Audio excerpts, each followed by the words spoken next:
नमस्ते। आप सभी से अनुरोध है कि कृपया हमारे चैनल को सब्सक्राइब करें, वीडियो को लाइक करें, शेयर करें, हमारे मर्चेंडाइज स्टोर आपड़ों को विज़िट करें और हमारे पुणे डेक्कन समिट में जो लोग भी रजिस्टर कराना चाहते हैं उनके लिए लिंक लाइव है नीचे डिस्क्रिप्शन में।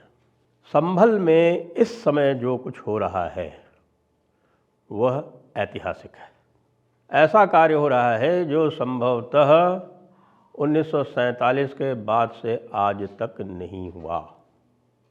जी हाँ, आप सभी को जानकारी होगी कि हरिहर मंदिर से संबंधित क्या विवाद है और हरिहर मंदिर से संबंधित जो विवाद है वो भी न्यायालयों के तत्वावधान में है और वो तो निपटारा होता रहेगा। वैसे भी वो एएसआई की संरक्षित भूमि है, एएसआई की संरक्षित मॉन्यूमेंट है, तो उसमें बहुत ज़्यादा कुछ जो है वो मुस्लिम पक्ष को मिलने वाला नहीं। उनकी जो दलीलें हैं और उनके जो तर्क हैं वो निराधार साबित हो गए। लेकिन उसके बाद से जो कल्कि अवतार के प्रति जो धारणा पुष्ट हुई है और जो प्रमाण आए हैं और जिस प्रकार से जो पुराणों में लिखा हुआ है उसके सारे प्रमाण धरती में मिल रहे हैं और एएसआई को टास्क दे दिया गया है कि वह पूरे संभल तीर्थ क्षेत्र की खुदाई करके उन प्रमाणों को पुष्ट करे और उसके जो परिणाम दिख रहे हैं वो तो अद्भुत है। और इससे जो प्लेसेस ऑफ वर्शिप एक्ट पे जो हीला हवाला कर रही है पिछले 5 वर्षों से केंद्र सरकार, अब उसका स्कोप जो है वो बहुत सीमित हो जाएगा।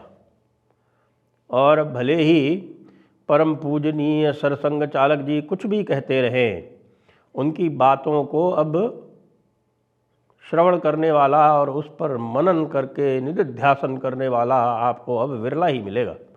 क्योंकि संभल ने उन सारे तर्कों को, उन सारे जिसको हम बोलते हैं कि साहब हारमोनी और सहनशीलता, इंक्लूसिवनेस, सर्वसमावेश, इन सारे तर्कों को ध्वस्त कर दिया है। क्योंकि यहाँ कल्कि अवतार को देखते हुए ही बाबर ने मंदिर को नष्ट करके मस्जिद का निर्माण करवाया था। क्योंकि उसके यहाँ भी जो लोग थे उन्होंने कहा कि साहब कि ये हिंदुओं की मान्यता है, यहाँ कल्कि अवतार होगा और कल को मान लो कोई अवतार इत्यादि हो गया तो बड़ी समस्या हो जाएगी। और संभल ही क्यों? क्योंकि संभल नाम के अन्य स्थान भी हैं। तो पुराणों में जो संभल का वर्णन किया गया है वो अत्यंत रोचक है। पुराणों में जो संभल का वर्णन किया गया है जहाँ कल के अवतार होगा, वो स्थान बताया गया है कि ये स्थान जो है वो गंगा और राम गंगा दोनों से 3 योजन दूरी पर है, यानी गंगा और राम गंगा के मध्य में है। और जो संभल है आज, संभल एग्जैक्टली 3 योजन गंगा जी से है, यानी 1 योजन में 12 किलोमीटर होते हैं। तो अभी भी कोई नाप ले तो उसको ये पता चल जाएगा कि संभल जो है उससे गंगा जी की दूरी 36 किलोमीटर है और राम गंगा की दूरी भी 36 किलोमीटर है। तो फिर यही हुआ ना संभल। अच्छा, फिर इसका जो है एक प्राचीन मानचित्र मिला, मैप मिला। उस प्राचीन मानचित्र में जो दिखाया हुआ है वो त्रिकोणाकार में संभल बना हुआ है और पुराणों में भी ये लिखा हुआ है कि भाई ये जो संभल है ये त्रिकोणाकार में स्थित है और इसका जो शीर्ष है वो पूर्व में है। बिल्कुल वही संभल की स्थिति आज भी है। और जो एक पूरब टोला है, पूर्व कोट है, एक पश्चिम कोट है, तो ये पूर्व कोट है, ये पूरे तरह से हिंदुओं की बस्ती है। 19 कूप बताए गए। जी हाँ, 19 कूप बताए गए हैं। जब उस मानचित्र का अध्ययन किया गया उसमें 19 कूप दिखे, कल्कि मंदिर बताया गया। तब जब 19 कूपों का जब अन्वेषण शुरू हुआ तो साहब एक एक करके सब मिलते गए, पता चला कि सारे पाट दिए गए थे और मुसलमानों ने उनमें पूरी तरह से जानते बूझते उनको छुपाने का कार्य किया था। अब ये बताएंगे हमारे विद्वान लोग जो ये कहते हैं कि साहब की हो सामाजिक समरसता के लिए यह आवश्यक है प्लेसेस ऑफ वर्शिप एक्ट। तो यह जो हुआ संभल में, ये कौन सी सामाजिक समरसता को दिखाता है? ये बिल्कुल स्पष्ट बात है कि एक इंक्लूसिव फेथ यानी सनातन धर्म जैसा एक समावेशी और अपने आप को वो गौरव मानता है ये कहने पे कि हम समावेशी हैं, लेकिन जो इस्लाम है और जो क्रिश्चियनिटी है वो घोषित रूप से कहते हैं कि हम श्रेष्ठ हैं, वो श्रेष्ठतावाद से ग्रसित हैं। और न केवल सर्वश्रेष्ठतावाद से ग्रसित है, वे कहते हैं कि साहब कि यहाँ पर हमारे अतिरिक्त और किसी के लिए स्थान नहीं है, वो पूरी तरह से एक्सक्लूसिविस्ट हैं। तो यदि समावेशी सनातन धर्म इन एक्सक्लूसिविस्ट असहिष्णु मजहबों का अपने में समावेश करेगा तो क्या होगा, क्योंकि उसके अंदर घुस के ये जो एक्सक्लूसिविस्ट हैं, जो बाह्यवाद में विश्वास रखते हैं, वो आपको समाप्त कर देंगे, क्योंकि आपके जितने भी समावेशी तत्व हैं वो उनके लिए विरोध का कारण है। इसलिए ये पूरा का पूरा जो आर्ग्यूमेंट जो किया जा रहा है और जो मोहन भागवत जी ने भी जिसके बारे में बात की, वो पूरी तरह से संभल ने उसको नष्ट कर दिया है और संभल ने दिखा दिया है कि एक ही रास्ता है और वह रास्ता जो है वो जाता है हमारे पुराने जितने भी धरोहर हैं उनके पुनर्प्राप्ति, उनके रेक्लेमेशन की ओर। 19 कूपों की खोज हो गई। 19 कूपों के साथ साथ जो पुराना कल्की मंदिर बताया जाता है, कल्की मंदिर है, उसको भी चिन्हित कर लिया गया कि वो वही है। हरि मंदिर है, वो हरि मंदिर भी चिन्हित कर लिया गया, हरि मंदिर वही है जो हरिहर मंदिर जिसके ऊपर विवाद चल रहा है। ये सारे के सारे मंदिर जो हैं वो 1000 वर्ष पूर्व दिए हुए मानचित्र में उपस्थित हैं, पुराणों में चिन्हित हैं। तो जब पुराणों में चिन्हित हैं, इसमें सब कुछ उपलब्ध है, तो उसके बाद फिर किसी प्रकार का संदेह रह नहीं जाता। यहाँ भी बताया हुआ है कि साहब कि कल्की महाराज का, भगवान कल्की का जन्म कहाँ होगा, वह स्थान भी निश्चित है। अब ऐसा लग रहा है कि जिस प्रकार से योगी आदित्यनाथ जी ने एक प्रकार का आंदोलन छेड़ दिया है, उससे तो अब कल्की अवतार के समय में अधिक समय लग नहीं रहा। तो जिन लोगों को भी किसी प्रकार का संदेह है सनातन के पुनर्जागरण में, तो वो जो है वो तैयार हो जाएं। यदि कल्की अवतार होने वाला है तो फिर वो कल्की अवतार के रास्ते में रोड़ा ना बने। तुरंत जो सनातन धर्म को पीछे रखने के लिए जितने भी कानून बनाए गए हैं उन्हें समाप्त करें, वक्फ एक्ट को समाप्त करें और इस प्लेसेस ऑफ वर्शिप एक्ट को समाप्त करें।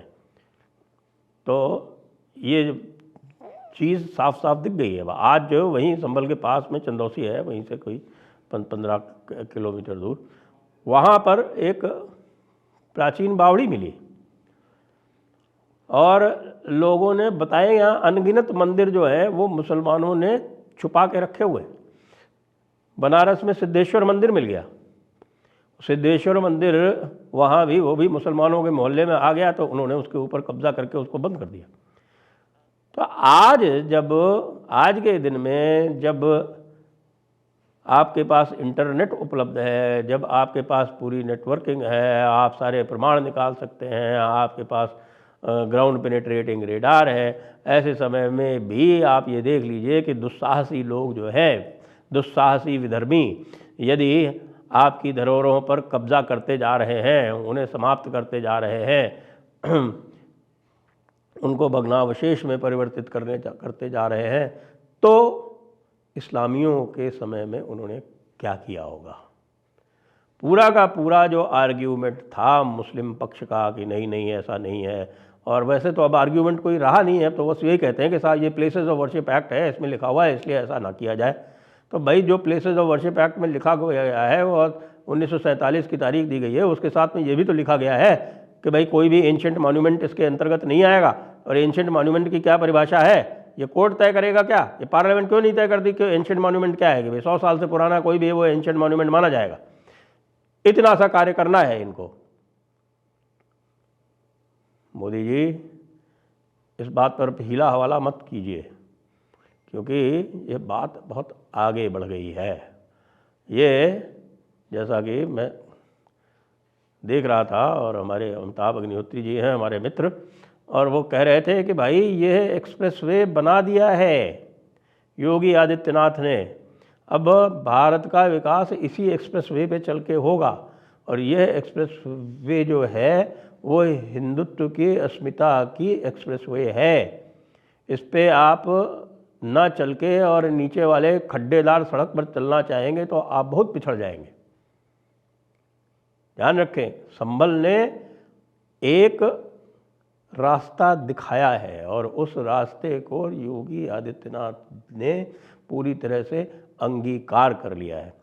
और साथ में जो और काम करते हैं, जो ज़ियाउर रहमान बर्क़ का जो हश्र हो रहा है वो आप देख ही रहे हैं। ज़ियाउर रहमान बर्क़ बताते हैं कि गए थे भागते हुए अमित शाह जी के पास और कहा था कि साहब हमको ये जो है वो बचाओ ये योगी आदित्यनाथ के कहर से।